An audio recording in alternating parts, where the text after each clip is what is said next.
أسعد الله أوقاتكم مشاهدي ومتابعي قناة زاغروس الفضائية. مثل ما عودناكم دائما ناخذكم بجولاتنا المميزة والمختلفة والمتنوعة. جولتنا لهذا اليوم تتحدث عن إقامة مسرحية روميو وجولييت في السليمانية. للتفاصيل أكثر خليكم ويانا.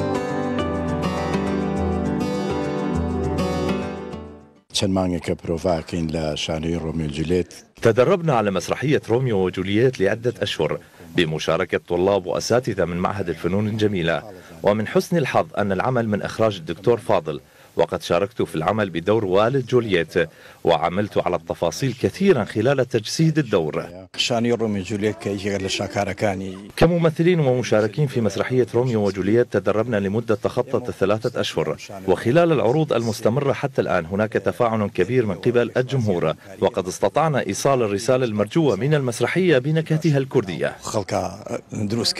شخصية تيبالت من الشخصيات المهمة بهذه المسرحية، لأن يكون محور للمشاكل والأسئلة اللي تصير بهذه المسرحية. تيبالت شخصية مشاكسة، شخصية قوية، ويصير من أقرباء جولييت، لذلك هذه الشخصية